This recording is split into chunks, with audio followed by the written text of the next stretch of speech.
right, welcome to another edition of the 24th Floor. Even though college football isn't over yet, it's pretty much over for us here in the Mid-South after Ole Miss got beat. Sadly, it was the end of a historic season, the end of the Lane Kiffin era, maybe the end of the Trinidad Chambliss story. I hope not. We're going to dive into that in just a minute. We got so much to dive into, so we got to start with the man, the myth, the legend. He's a frequent friend of the program. He's been talking Ole Miss football with us all season long. You can't talk Ole Miss athletics without him. Yep. He's the host of the Locked On Ole Miss podcast, which you can catch right here on the 24 Plus app, YouTube, or anywhere you get your podcast. Mr. Steven Willis, once again, welcome to the program.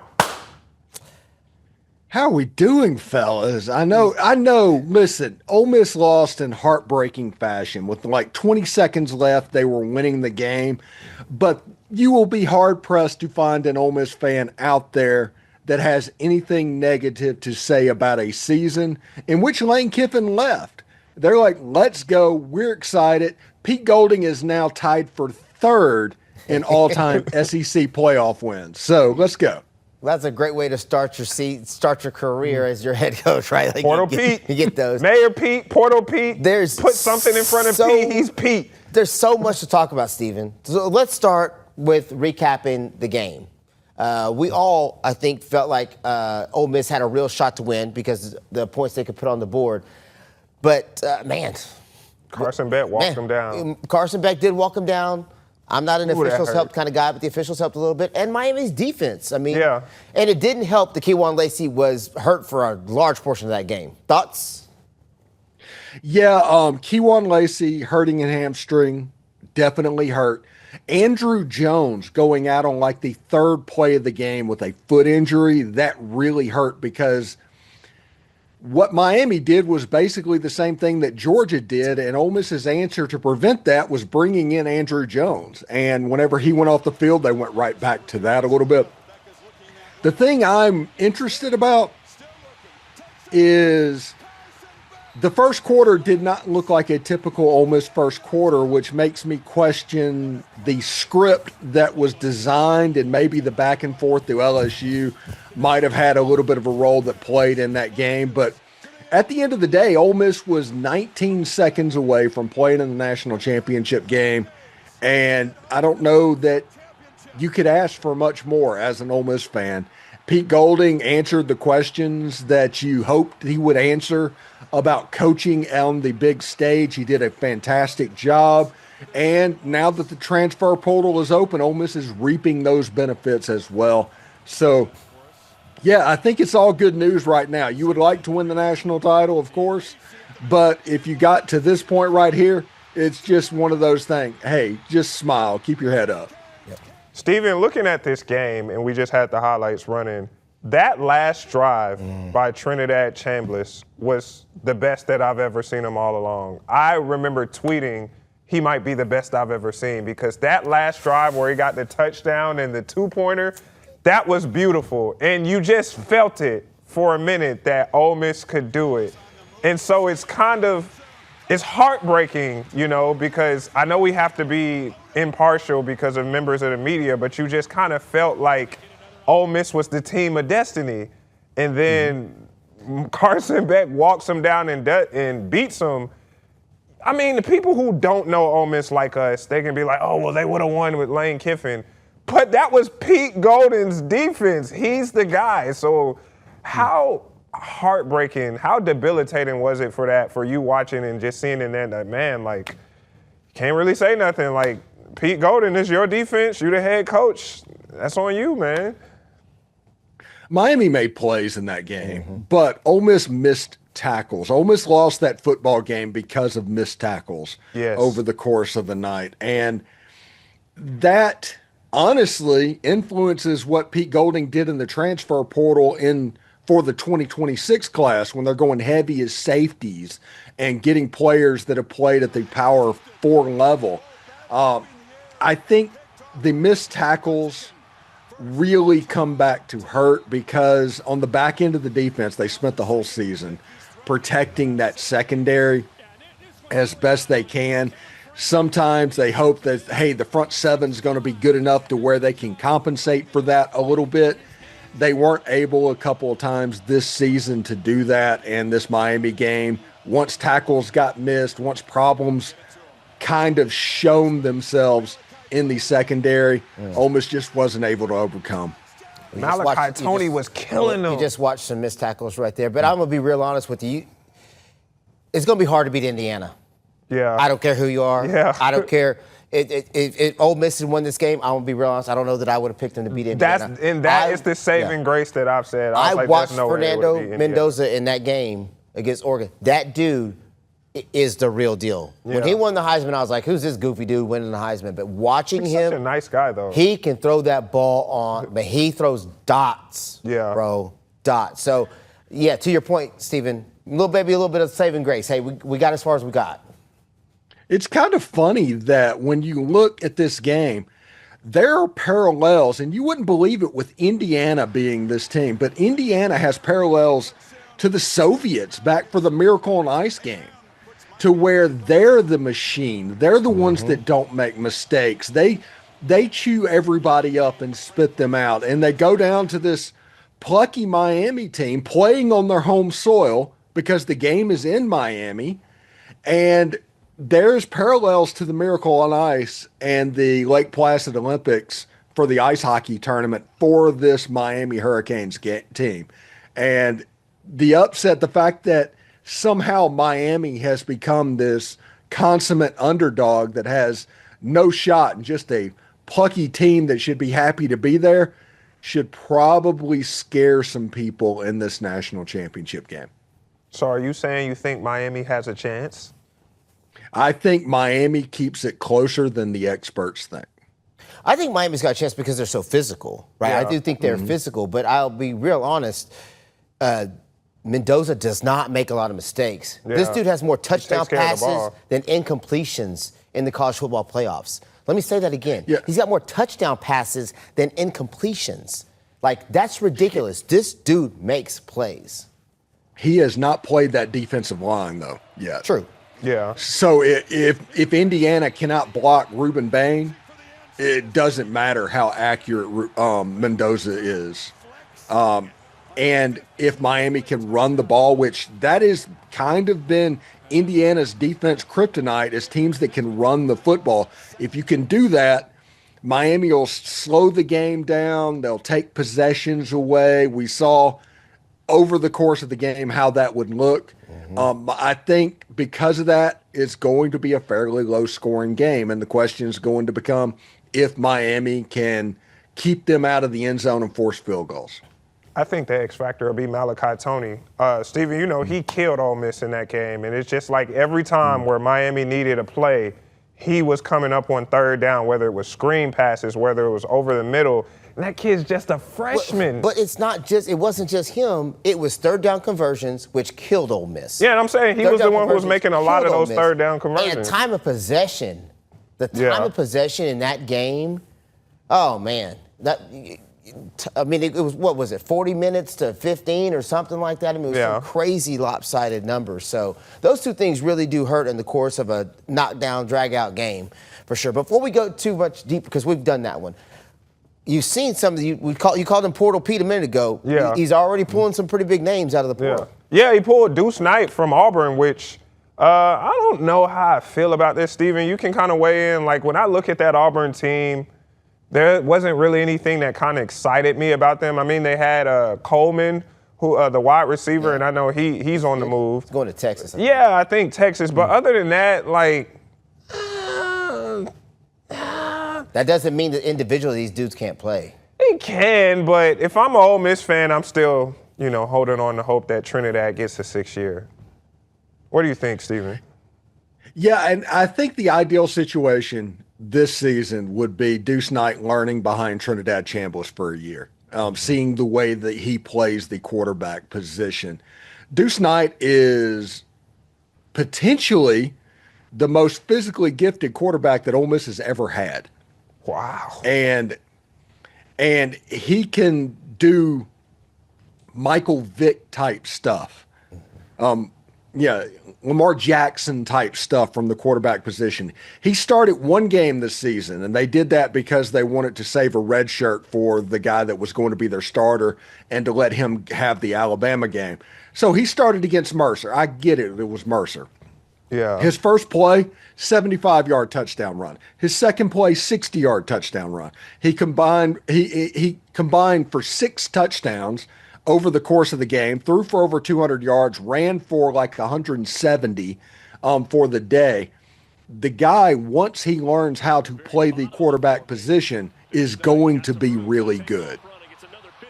Well, you alluded to something that I know we all really want to talk about. We've kind of walked around it and tiptoed around it. Trinidad Chambliss and his eligibility. Yeah. So latest is Ruben's on get a job mode. no, not with Chambliss. I'm on get a job mode with old boy from Incarnate Word. Latest is lawsuit's going to be filed in Mississippi sometime this week. Now, for those of you at home who don't kind of understand the specifics of this, where you file your lawsuit actually does matter. Isn't the judge an Ole Miss alum? There's a lot of things that go into play here. And so, Stephen, I'll let you touch base on some of this, but it's not just a matter of filing against, like, they're not going to go to New York and file this thing. They're not going to go to Indiana and file this thing. They're going to file it in the heartland in Mississippi. Yes, and for anybody that doesn't know, the judges in Mississippi, that's an elected position. And odds are the judge that is there went to Ole Miss Law as well. So it does matter. Now, the way this works is the NCAA denied Trinidad Chambliss's waiver the day after the Miami game. Good timing there.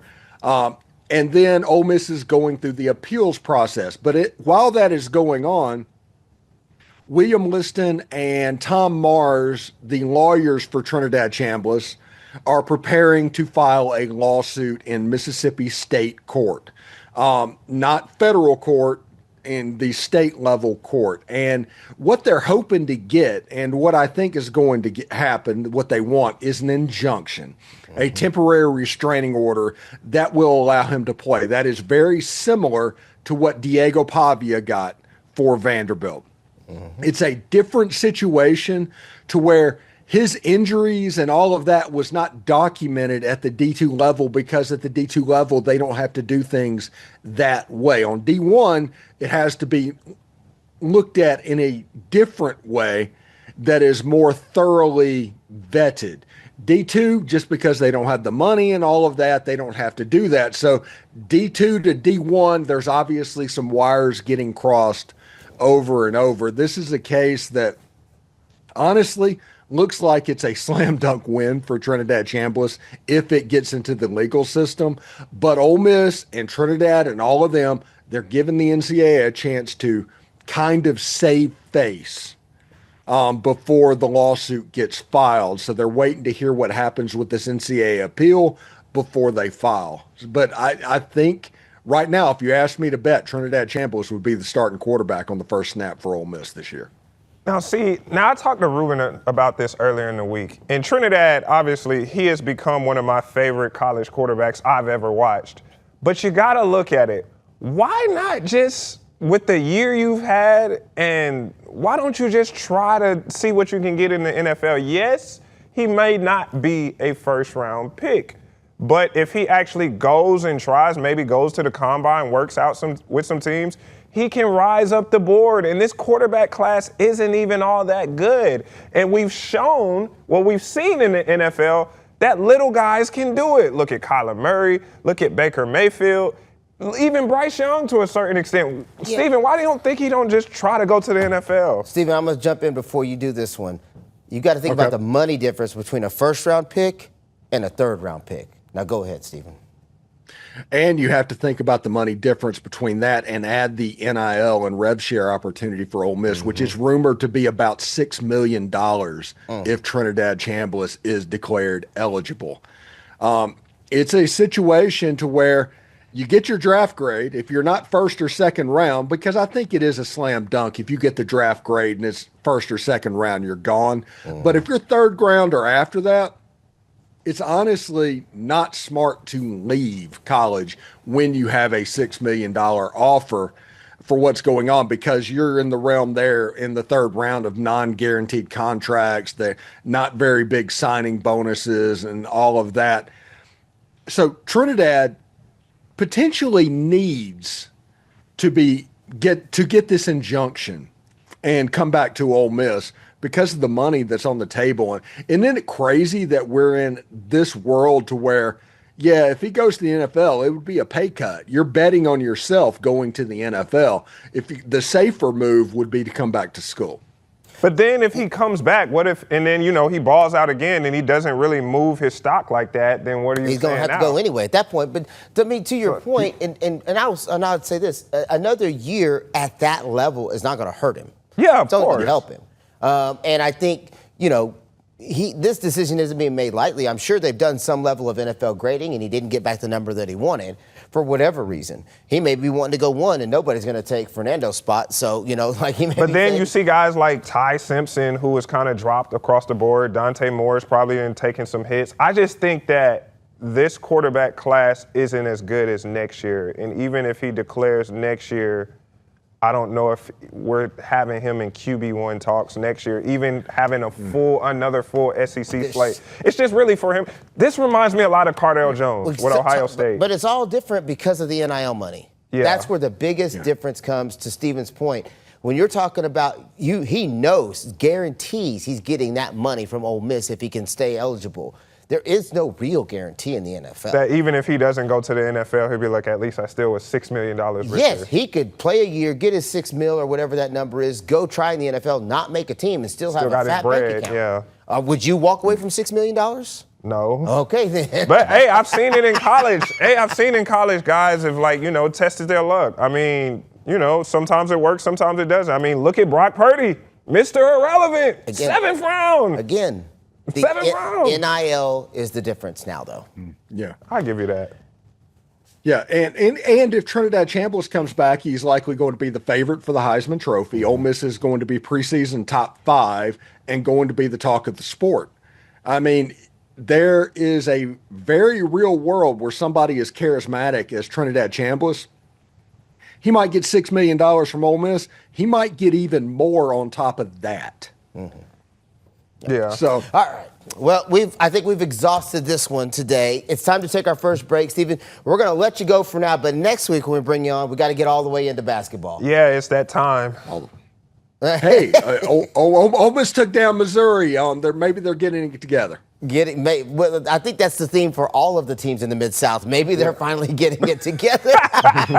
Speaking of that, thank you so much, Steven, for your time. We appreciate you more than you know. If people want to watch Steven, they can catch him on the Locked On Ole Miss podcast. I was about to say the 24th floor. We're on the 24th floor. Steven, tell the people what you're working on. We are getting ready for the transfer portal, which is set to close on Friday or Saturday, and that as far as the retention goes. After that is all acquisition for people that are already in the portal, but at least the anxiety of fans do not have to worry about losing players after that point. So we're all transfer portal all the time here at Locked On Ole Miss. Absolutely. All right, time for a quick break. When we come back, we got to dive into the Memphis Tigers basketball season, another team that hopefully can get it together. We'll see. I feel like we always say that on this program, but after a tough road loss, yes, another road loss. What's next for the Tigers? What will they have to do to make it to the big dance? We evaluate it when we come back.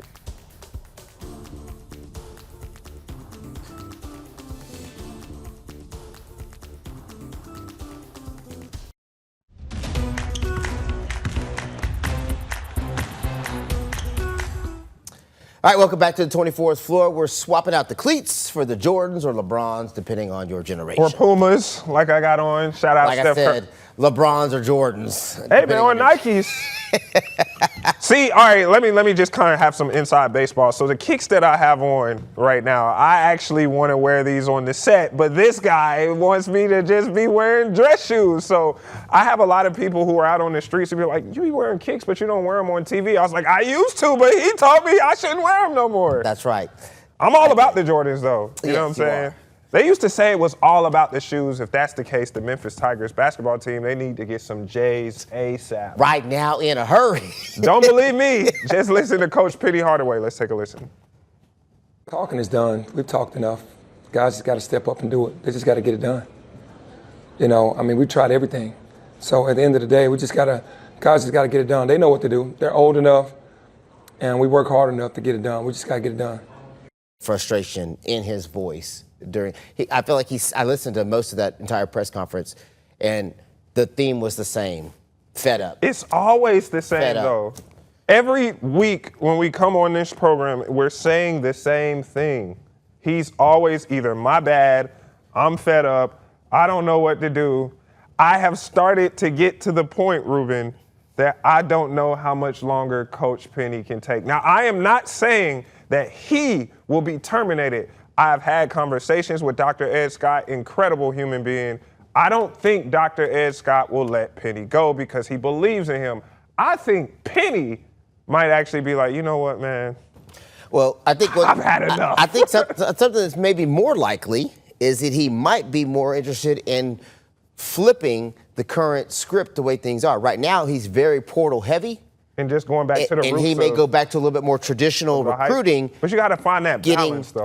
Because the high school kids are hungrier. Yeah. And they want to put that jersey on because they see it in front of them. And basketball is a little different than football, man. There's a lot of, 17, 18, 19-year-olds who can hoop with the 21, 22-year-olds. Football's different because of the size and the time in the gym and all that stuff. There's a lot of young dudes who can hoop with those older dudes, at least be competitive. And I think what he's missing or what he's hoping to find is some dudes who play like they care. But let me pose the question to you then. Let's say Penny was able to nab the top, all of the top Memphis area players. Will that team be any better than this team we got right now? I think they'll be funner to watch. Sure, but and then funner to coach. Obviously, you'll have maybe more support because, you look on social media, a lot of people are disinterested in this team because they say they don't know the players. And the team isn't good right now. But maybe, I guess, you'll flip the script if you bring more local kids. But at the end of the day, it's about winning. I think, there's a kind of a misnomer that if you get a bunch of local kids and everybody in the community is going to show up for all the games, that doesn't really happen that way, right? People get busy. The people who know those kids will show up no matter where they're going. So there's a little bit of a misnomer there. But I do think that when people feel like they have a team that plays, the number one thing people want to see is they want to see your team play hard. Yeah. They want to see you play like you care. Go to any tweet or whatever about a team that loses, and the first thing you're going to see is they just aren't playing hard. Nobody's playing hard. Not just Memphis, any team. Ole Miss suffering from the same exact thing.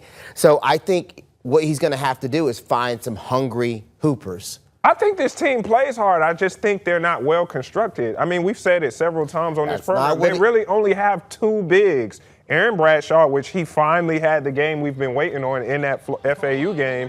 He had a team high, I think, 21 points. 21 in the game. And then they have Simon Majok, who doesn't really play like that because he's still a project player. He's still very raw. This team is a bunch of guards and wings. It's almost like going to LA Fitness or going to the Croc and hooping pickup, and it's a bunch of guards. Yeah, but you don't really have anybody bigger than 6'5", aside from the two players I named. Well, how many teams in the American do you think are loaded with bigs? Look at FAU. They have size. I feel like similar size right there. I'm just saying, we talked about this a little bit last week. That's going to be part of the issue when you have what's been called mid-major or whatever, group of five, whatever you want to call it in basketball. When you have that level down from Power 4, those bigs get big paychecks. Even the bad bigs, the dudes who can barely hoop, but they're 7 foot tall, they're all getting big money from some P4 school. Did to go get Danger. Yeah, so big guy. They're getting big money to go play at a big conference, whether or not they can even compete. So that means that the Memphises, the FAUs, the Tulsas, the whoever's, they all have to get that next level down, and there's not enough of them to go around. There ain't 7,000 6'10" to 7'2" dudes hanging around hooping. But see, that almost brings us back to what we talked about last week. Why do you think Penny isn't just dipping into the international thing like all his peers are doing? Because now it seems maybe, a lot of teams, if they can't find a big America, they'll go international. So what's the biggest? How they got What's the biggest knock on international players? They're raw. Well, they're soft. They're not raw. They're soft.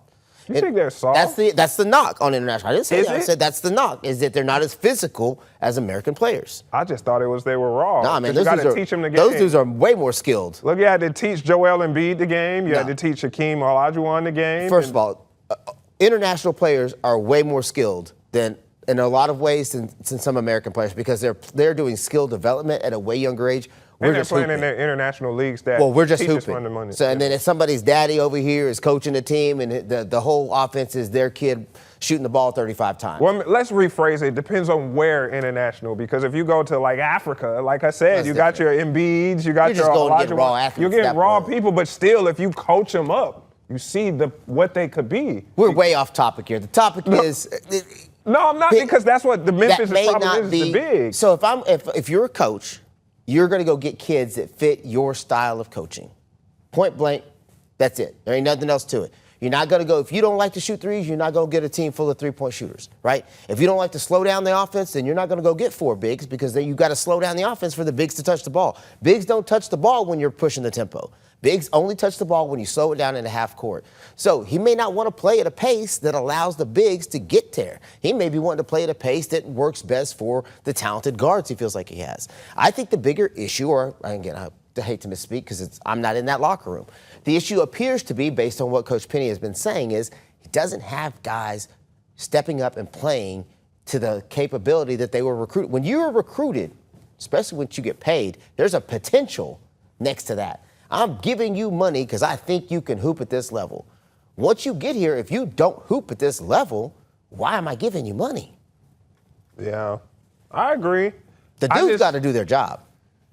It just is weird, man, because last year it seemed like they had everything clicking. I know it was a completely different team, but now you're really seeing how not being able to retain PJ Haggerty is biting you. You see how not having Tyrese Hunter is biting you. You see how not having Dane Danger. Those were 3 guys who really was bought in. And it seems like these guys, and we've watched them, they compete. They fight hard, but it's just not translating to wins. And we talked about it. I think that non-conference, I appreciate what Penny was doing, stacking the non-conference slate. But you come out of that with only 1 quality victory over Baylor, and you're looking at now they're 7-8. I think going forward, Penny has to look back and be like, I know what I'm trying to do, but I just don't got the cats who are able to answer the bell. But you don't know that. Because the morale, I think, is just hurting now because of all them L's. But you don't know that. That's the problem with the transfer portal error. So in days past, you knew who you had because the kids weren't leaving. So you knew I have 5 kids. I know what I'm getting from those kids. I can schedule, and you're scheduling years in advance, 2-3 years sometimes in advance, right? You're committing to some of this stuff way early. In a transfer portal era, you don't know what you're getting till you physically get them on the campus. So the dude looks great in film. How many highlight films you've seen? The dudes look like they're just balling out of control. Yeah. But then when mixtape. you get them in, and now they have to learn your system and play the way you want them to play, it doesn't always translate. So just because a dude looked good on film doesn't mean he's going to be great in your system. And then you may not know that until you're having to play. Now you're stuck with kids that, man, now what am I going to do? So that's why I do think there will be, and I don't think it'll just be Memphis. I think all mid-majors, Division IIs, and lower level schools are going to start to see this shift in prioritizing high school recruiting. Yeah. Because you're always, I'm going to be straight up, you're always going to lose your big dog to a P4 school. If you have a player that shows out, balls out, a P4 is going to come pluck them away every time. But if you can get you a high school base, a group of kids that you can develop over the course of 2, maybe even 3 years, it's hard to keep them 3 to 4 years all the time, then you don't have to mix in as many you don't have as many question marks basically on your portal kids. So we talked about this during football season. What does Memphis have to do to get back in that P4 conversation? Because when we look at Memphis athletics, basketball is better than football. So I get when they tried to flirt with the Big 12 and get there, Big 12 wasn't really rocking with them on football because they're not that good. But basketball-wise, they could have had a case. And I remember I've talked to like some, our fellow media members about stuff like that.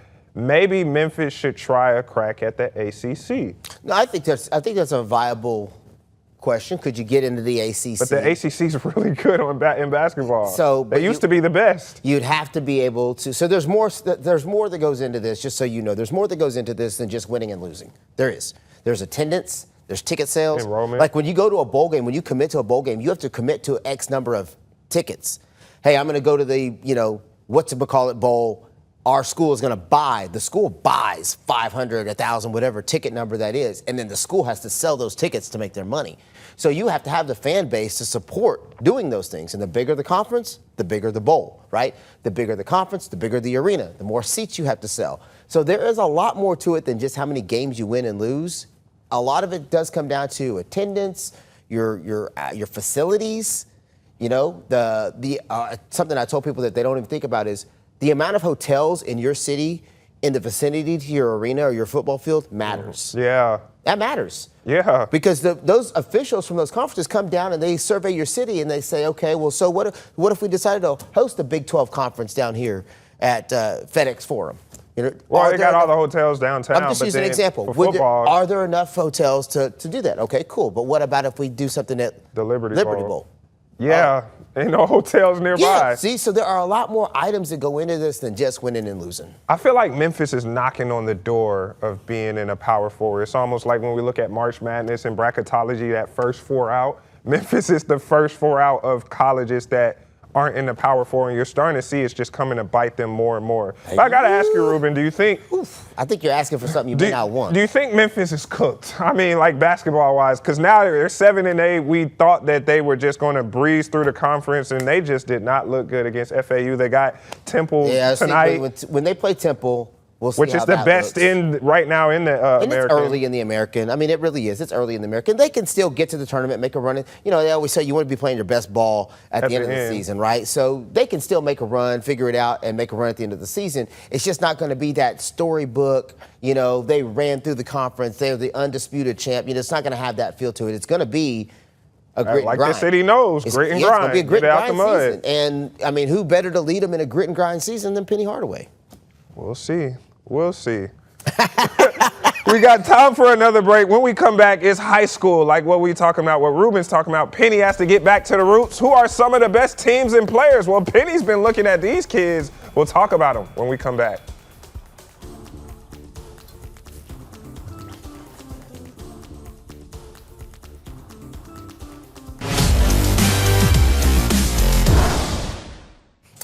All right, welcome back. It is high school basketball season, and we are making sure we get out and watch as many games as possible. And by we, I mean Rich.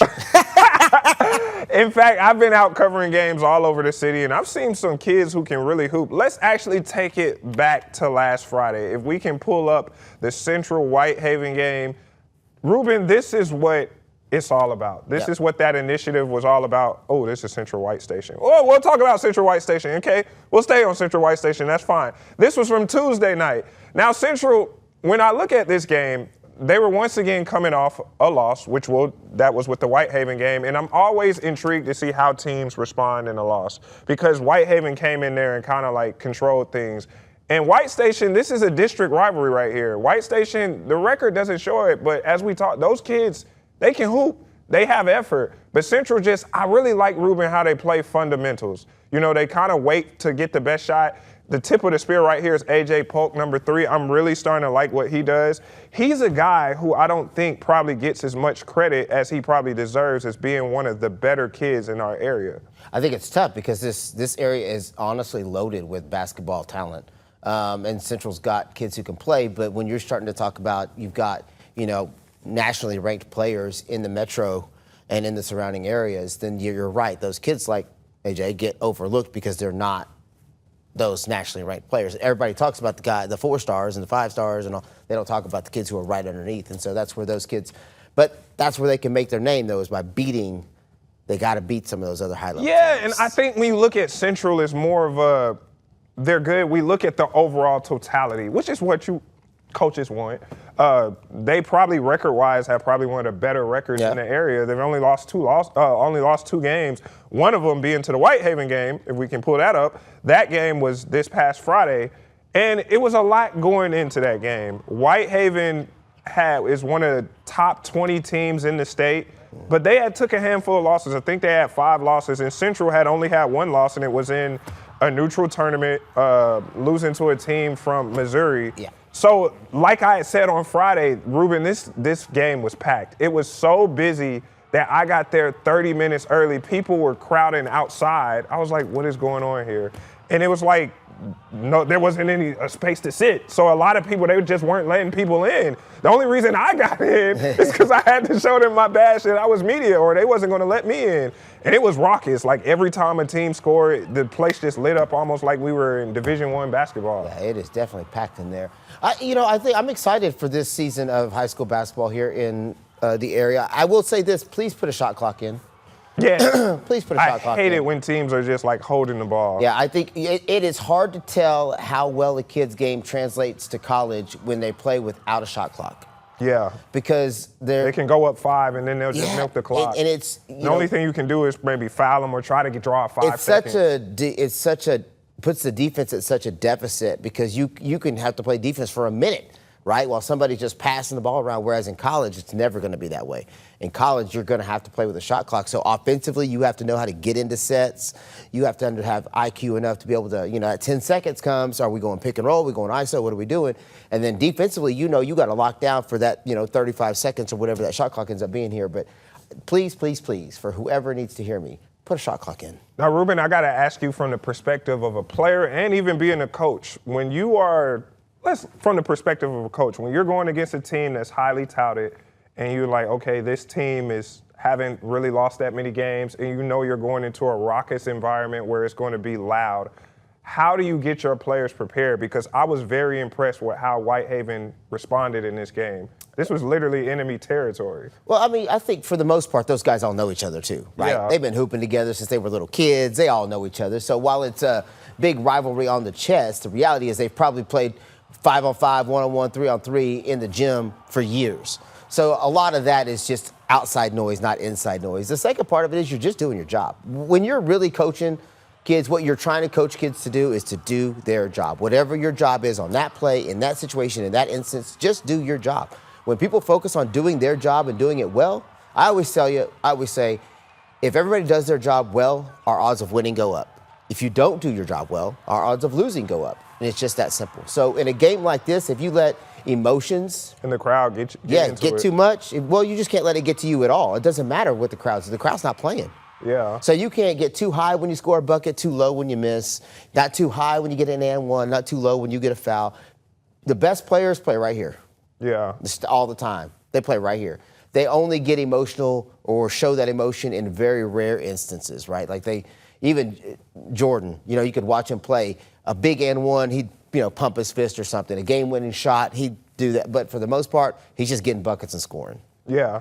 And like I said, Central they lost that game, but then they were able to bounce back and take care of business against White Station. They got a game coming up this Friday, once again, against a top 25 team in the state of Tennessee, hosting Southwind. So it just so many good teams. It seems to be a thing with me in Central. It's like I cover them and they coming off of an L and then they'll get a win and then they got a chance to rectify it at home and then they lose and then they rectify it by winning, on the road. So here we go again. Well, there's a lot of teams that we want to catch, not just, obviously we're covering Central because some of the teams that they're playing, but there's a lot of teams and a lot of good players in this area that we're trying to get out to watch as much as we can. I wanted to point out a couple of the kids that we know that we've been kind of hearing more about. Larry Benson from NBA.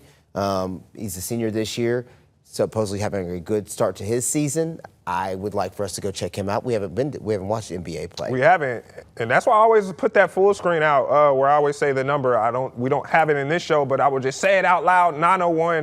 901-321-7520. We got to memorize that number. That is the number. Text us. Let me know about what's going on in the Mid-South area. You can influence what we cover here at ABC 24 with high school sports. I want to talk about, because it seems like we're burying the lead. Top team in the state of Tennessee, Bartlett. Top team. Bartlett. Top 10 team in the country. Bartlett. They took care of business. It was another day in the office against Collierville. Look at that score. 73-30.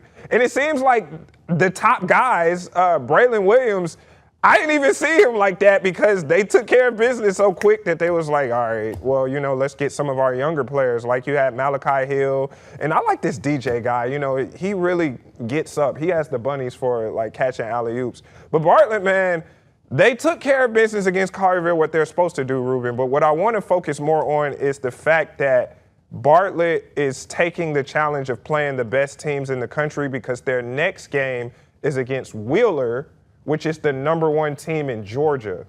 Good. So now you're talking about the best of Tennessee versus the best in Georgia. How good are you really? We're going to find out. Well, I think they're really good. I think that they are talented at all areas. They've got size. They've got length. Length is in basketball. size is great, but length is really important. They've got speed. They've got kids who can shoot it, kids who can get up. If you haven't had a chance to watch Bartlett play, I think they are the real deal. Yeah. And we're fortunate to have so much talent in our area in high school basketball. Bartlett's so good that Penny offered 3 guys on the team. 3. Well, so which games are you going to this week? Well, that will kind of depend on what our glorious audience sends us, but I think I'm going to look at that Southwind Central game. I'm looking at the FACS because I know they got check that out eighth the grader. youngster playing Yeah, varsity. EJ, what's his name? EJ Blunt. Blount, yeah, I think so. Something like that. That kid, when you told me about him, an 8th grader, And he's 5 foot tall, and he's putting up like 20 points a game. Yeah. So we'll keep an eye out on them. So we'll just kind of see what the people. One more because I gotta represent from a neighborhood. We did not forget about Melrose, my Orange Mountain people. Shout out Principal Tally. Shout out AD Tanya Mitchell. Shout out to the Morrow boys. I pulled up at Melrose. Okay, Ruben. So this was the story about this. So the viewers asked me to cover Kirby versus Power Academy. And so that's what I tried to go do on Friday. I got to Power Academy. Nobody was there. Like I had a picture. It was an empty parking lot. I tried to call people. Nobody answered. So I'm like, well, I did promise our audience 2 games. Let me go back home. And of course, I didn't literally go home, but I was like, let me go see what's going on at Melrose. And then I got there and I got it to the 4th quarter, and it was an incredible finish where the game ended up going in overtime. These 2 teams just going back and forth. This ended up being the go-ahead bucket right here. I forgot his name, number 15. But it just shows you that even, like you said, there's so much talent in the Mid-South that even the quote-unquote little guys, you'll be in for something even when you go watch them play. Good basketball for sure. All right, so we'll be on the lookout for Rich to be at a game near you or at a game at your school sometime this week. He's going to be catching more and more high school basketball. All right, time to take another break. When we come back, though, we got to finally touch base on the Grizz. Yeah, we got to talk about them Grizzlies. They out in Germany right now, but we going to do what I like to do where we just watch highlights and react and just see how much Ruben doesn't like the NBA. That's when we come back.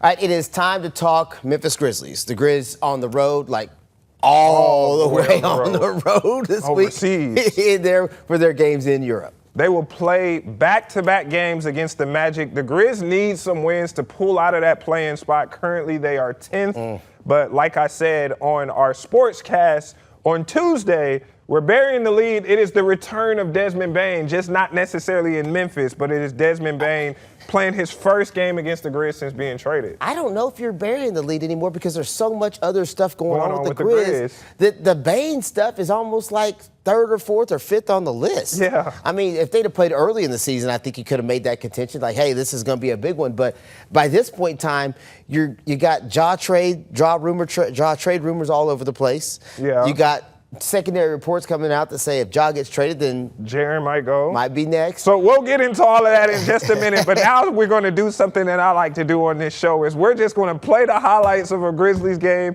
We'll just see how long it takes until Ruben gets fed up and says, cut the video. So let's look at the last time the Grizzlies played. It was right here in Memphis against the Nets. Please roll the video. Let's just watch the highlights. See, Ruben, this could be you and your fam, at the Grizz game. Why do you think I don't hate the Grizzlies? I just don't love the way the NBA plays right now.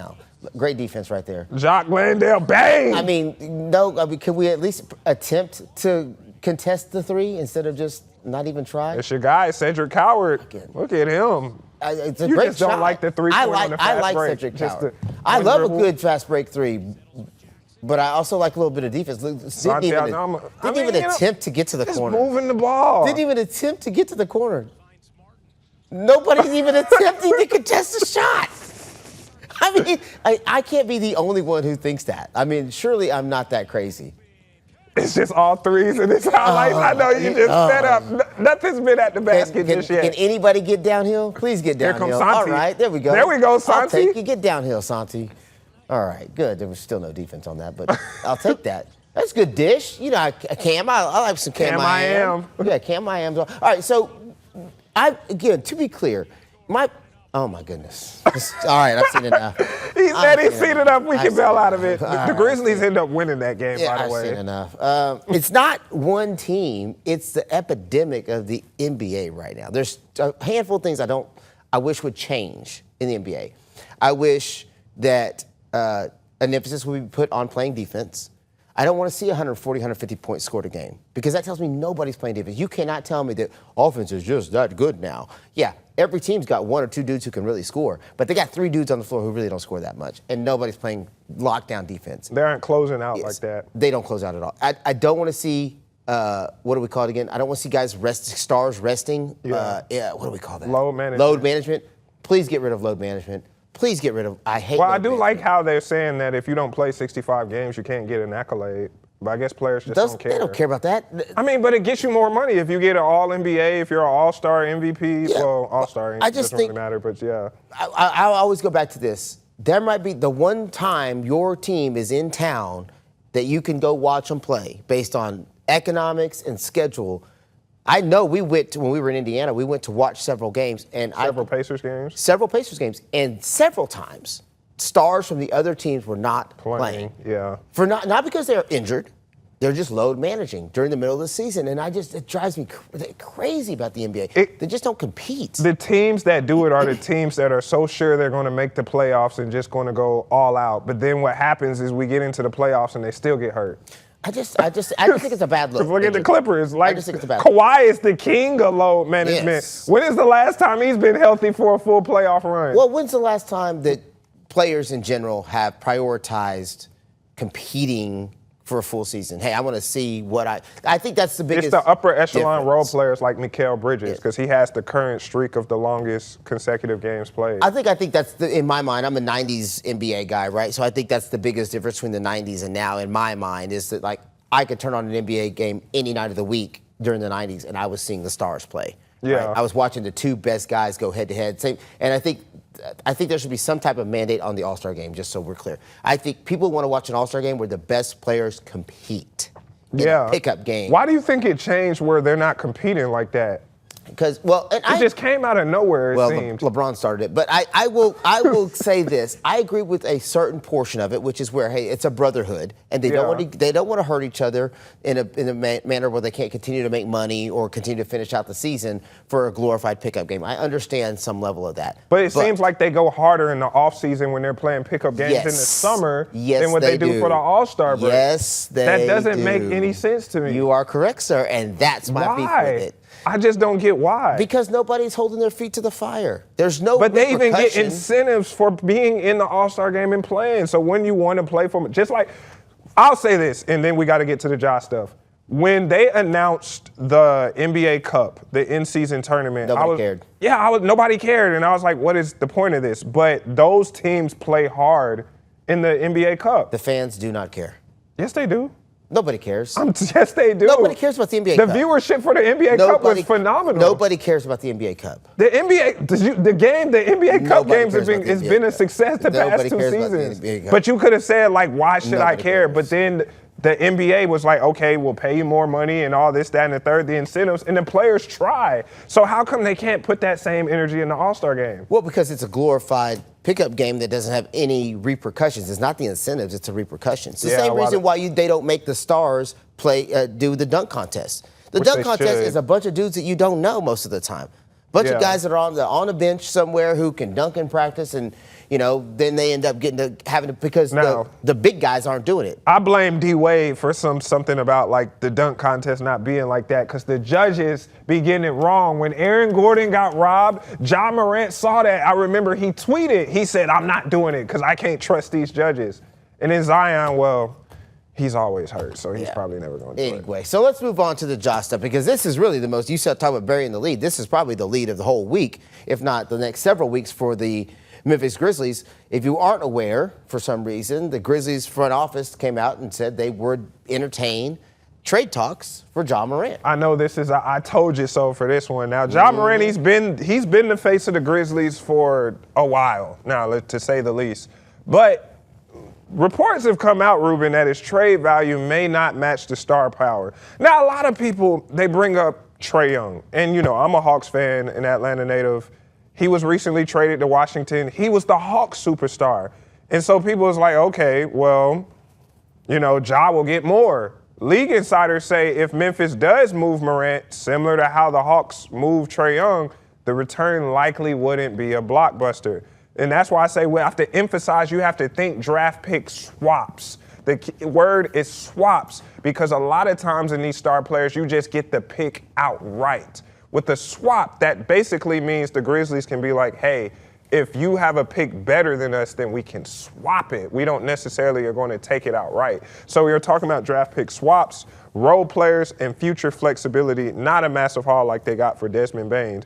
Now, injuries, off-court issues, and a disappointing season have shifted that conversation. For Morant, he's still under a long-term contract. All right, having said that entire diatribe, can we just say, I told you so?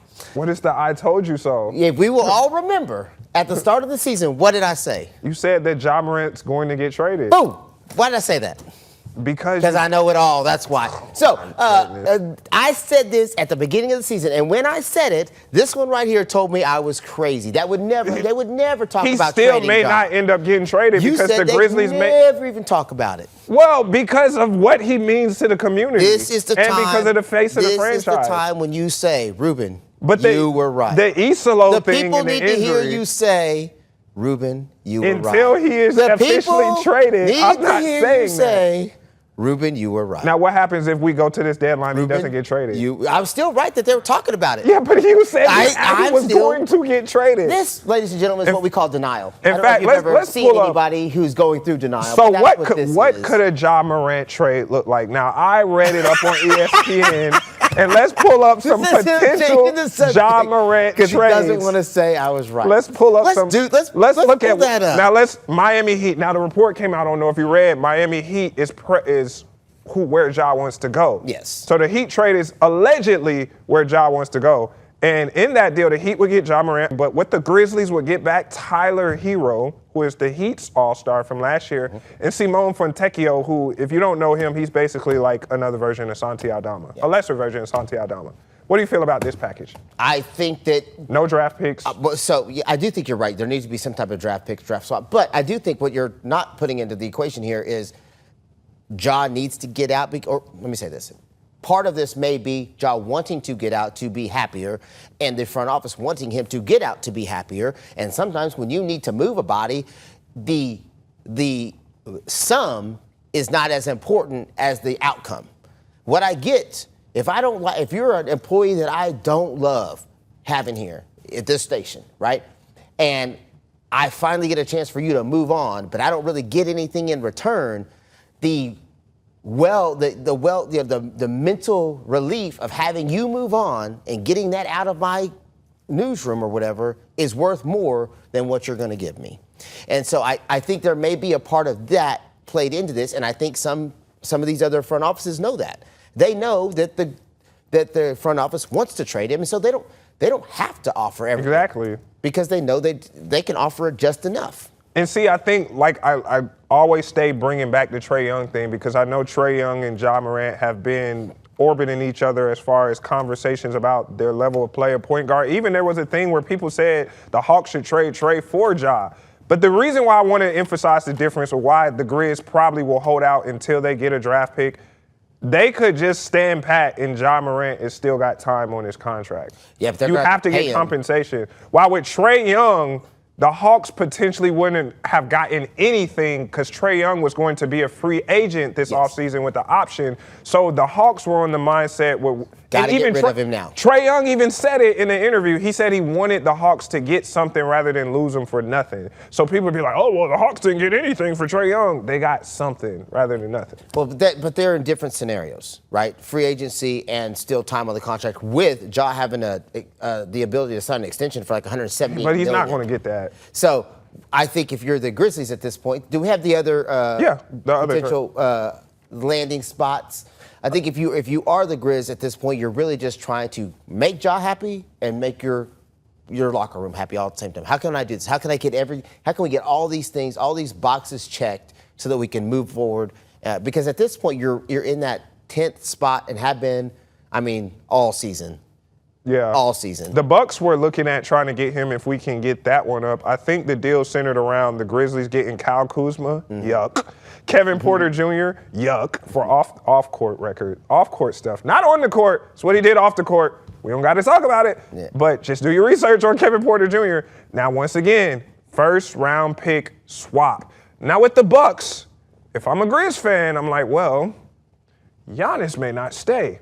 So that pick could actually end up being something, because if Giannis leaves, the Bucks already aren't really good right now. Did not see your hand motion while you did that. The Bucks, well, I mean, I hope they get it from the noise I made. The sound effects. The Bucks aren't good as it is, but if Giannis ends up being like, all right, man, y'all done got rid of Dame, and y'all done, now y'all getting Ja, and it's still not really working, and y'all done got Miles Turner, he not doing anything for me, get me out of here. That Bucks pick will end up being good. But once again, that's not really the best. You're not going to. So you're, depending on how you look at it, you're not going to get the kitchen sink, everything in the kitchen sink for Ja anymore. You're going to have to take what you feel is equal compensation for what your eventual outcome is. The eventual outcome for the front office is we want a better locker room. You think he's hurt in the locker room right now? That must be why. Just because of the Isolo thing? Why? That's what I'm saying. Like, it's got to be, right? But I feel like just because him and the coach aren't seeing eye to eye necessarily. I think the players, because look, if they come out and they talk about I think they all get along. That's not the issue. I'm talking about from a front office coaching standpoint. I'm not talking about the players. I think the players are probably just fine. But I think the business aspect of it, if you're going to support Coach Isolo and say, hey, we're gonna rock with you, that means you probably got to trade Ja. If you're going to rock with Ja, then you probably got to fire Isolo. You can't have a coach. You can't have Larry Brown and Allen Iverson for an extended period of time, right? Yeah, something had to give. The only situation where it ended up working out was the Heat with LeBron, because LeBron didn't rock with Spoelstra in the beginning. In fact, LeBron went to Pat Riley and was like, yeah, we got to get rid of Spoelstra. Yeah, but LeBron's a crybaby. And Riley was like, nah. LeBron's a crybaby. You just don't like him like that. That dude gets more people fired, more coaches changed, and more people traded than anybody in the history of the league. I don't know why y'all think he's the GOAT. All right, what's next? Who is y'all? Now you want to talk about I told you so. Let's talk about Jaren Jackson. Okay. Because basically the reports that say, if we can roll the video, the reports say that if Morant goes, he won't be the first domino to fall. Or the only one? You say he'll be the Jackson to go first? No, I'm saying, well, he'll be the first one to fall. Like, Jaren would probably go after a Morant trade. Potentially, because in that mode, then the Grizz would just blow it up. Point. Yeah, and like I said, that's what they need to do. I like Jaren. I don't want to act like I don't hate Jaren, but Jaren is not giving the Grizzlies what they want. You thought that you saw it when Jaren made the All-Star team last year. A team led by Jaren Jackson will not win the West. Okay. They need to, I'm telling you. Do you think a team led by Ja Morant will win the West? Not anymore. Okay. Used to be. So you are in agreement that they probably both need to move? Yeah, and to flip them for picks. If you're gonna flip them for picks, I would hold Ja, and I would wait until I get what I want. I'm not trading for Ja for just players. You're making a valid point. I don't think anybody can, and I don't say that very often.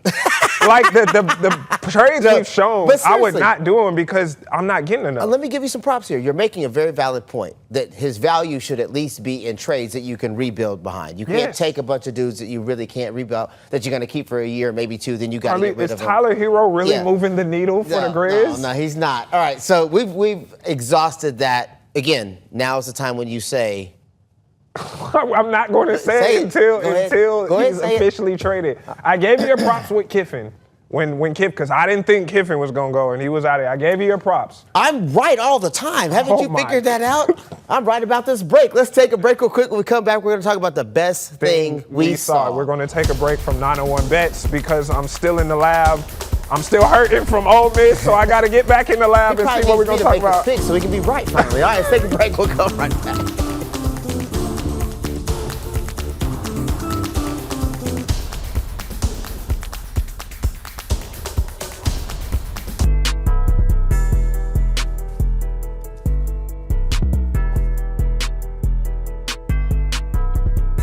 Jones, Jacksonville Free Press News. I just want to tell you congratulations on your success, young man. Thank you. You hold your head up, all right? You guys have had a most magnificent season. Thank you. And you did a great job.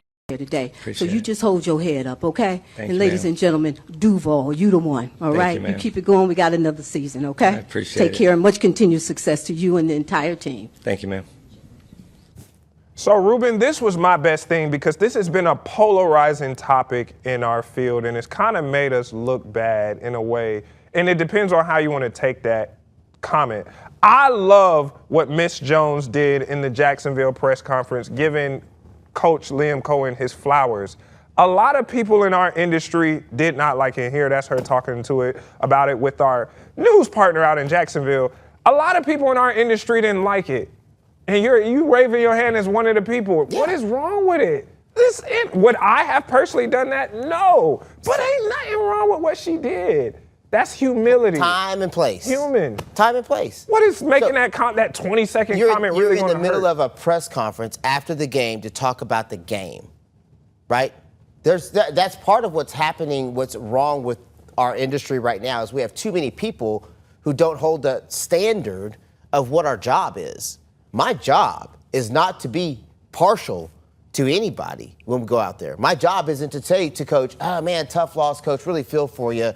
Hopefully you're going to be okay. Or, man, you really killed him out there today, coach. I think We're that's proud of being you. human in a way. But that's great. Be human, not in the press conference. That's our job. That's our place of business, right? And so, yes, you're right. Some people who don't know or don't understand or don't have the degree or haven't been doing this or haven't been in the field, if I was sitting in there and I heard that, I'd be like, somebody get her out of here. For real? Yeah, get her out of here. Because she obviously doesn't understand what we're doing here as a job. That's a job, bro. But sometimes what I'm sure you know over your time, you kind of butter up a culture to kind of give them better answers. Because how many times have we watched like press conferences where coaches are just fed up and they're giving one-word answers? In fact, look at Joe Mazzulla recently when they lost to the Pacers. All he kept saying was illegal screen, So illegal screen. the people that do some of that, we call them like homers. In the business, we call them homers. It's like the guy who only covers the one school all the time. And so he has a really good relationship with the coach because they know each other. And so he'll always, be that guy that, or that woman, that man or woman who's, buttering up, hey, coach, really good seeing you Sometimes today. you got to soften them up to help everybody out, to get the better answers, because now he might do short softening answers. somebody up and a diatribe. Softening somebody up is, hey, coach, know it's a tough game out there. We'd love to talk about this. That's not softening somebody up is, coach, your team sucked at defense today. You couldn't get a third down stop. Talk about it, right? There's two different approaches. What she did doesn't fall in either of those buckets. It falls in the I'm not a journalist, and so I'm not doing my journalistic job right now. That's not a journalist's job. That's not when you're in a press conference, that's not your job. That's not what you're there to do. You want to do that? Absolutely. When he walks out of the press conference, catch him in the hallway and tell him how proud you are of him, how you should hold his head up high. But in that press conference situation, absolutely not. What do you feel about the reaction? How it seems like people in our field, media, are echoing what you're saying, Because but for the most part, everybody else is like, y'all tripping. Now it feels like people hate us now because all of the media people are like talking down on her, and they was like, well, see, this is why we don't like y'all to begin with. No, it's people who don't know what they're doing, and there's too many people in our business right now who take their phone, call themselves a journalist, and they show up in the press room, and they think that because they have a YouTube channel or because they post on X or have, reels on Instagram that they're a journalist and that they know what they're doing. And those people don't know where that line is. And so those people get upset. Anybody who's been doing this for a while has seen the good and the bad of what we have to do and what we have to deal with. Sometimes you deal with a cranky coach. That's part of it.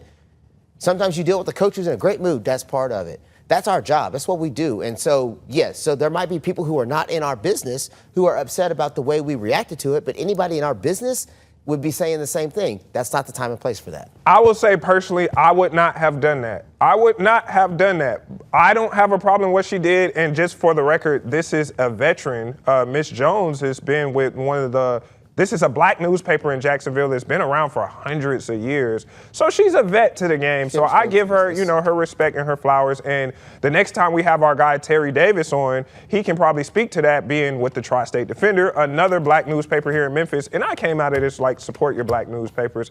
Shout out to Miss Jasmine. I'm not mad at you. Ruben ain't rocking with it. Ruben ain't rocking with it. But maybe I wouldn't do it. Maybe I'm old school and you're new school, and you guys don't have that same line, but I would. still have that. Once again, I would not personally. I would. So not how can do you it. condone it if you wouldn't personally do it? That's How just do you because condone it's just something that you wouldn't personally do? Because I think I'm wired in my head not to like say something like that out loud, but I don't have a problem with somebody else doing it. Because why?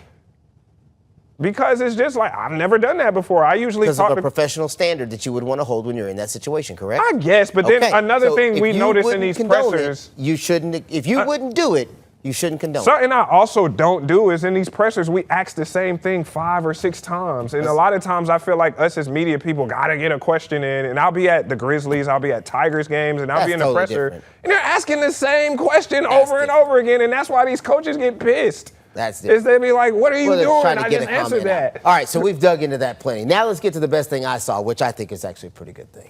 Well, it depends on who you ask. Go ahead, Ruben. All right, so if you don't know, this is Marcus Stokes. He is the new quarterback, going to be a new quarterback for the University of Memphis. You may remember the name because he had a little bit of controversy. What was the controversy? The controversy was he was singing a rap song, didn't edit out some words you probably should edit it out, and then lost some scholarship opportunities because of it. Had to drop down to the lower levels, but now is getting a chance to kind of work his way back up. I said it was the best thing I saw because it looked like he was fitting right in with his dance moves. He fit right in. Let's see what's going to happen when that ox come on in the locker room. Is he going to say it? Oh, does he get a pass? Does he get a pass? No, he does not in my book. But if he wins some football games, I can tell you what, Memphis folks definitely going to be happy about that one. So he is a good get for Memphis. He was a talented quarterback. He was a 4 or 5 star out of high school. The dude was very highly recruited. And to be honest with you, his mistake, while egregious, don't get me wrong, is there have been plenty of other guys make mistakes that's worse. that have, criminal mistakes, I should say, like legal issues. That's still. We got a guy on the basketball team with the Tigers dealing with illegal issues. That didn't have as hard of a path back. And he's still playing. And the dude apologized. I mean, he came out immediately and apologized and was like, I wasn't trying to offend anybody. I was just singing my favorite song, yada, yada, yada. So it'll be interesting to see how he adapts to Memphis and how Memphis adapts to him. But I did get a kick out of his dancing routine, basically saying, I'm here, I'm in, I want to fit. Well, it ended up being hilarious because Memphis just signed another quarterback who has a cool name. His name is Air Nolan. Yeah. Now, what if Mr. Nolan ends up being the quarterback? Then, all we're going to be seeing from Marcus is dancing on the sidelines, buddy. Get ready to learn QB2 because QB1 might be Air Nolan. And they're going to have to fight it out. All right, it's time for us to call it a day. It's been a long episode of today's 24th Floor. We want to shout out everybody who made today's show possible. Especially Leanna Davis and Brooklyn High for their work behind the scenes, putting the show together. Big shout out, as always, to our guy, Steven Willis. Yeah. Have an absolutely great day. And don't forget to tell your delusional friends who don't want to admit that you're right that it's okay. Oh, It's okay. This guy. I'm always right. Oh, brother.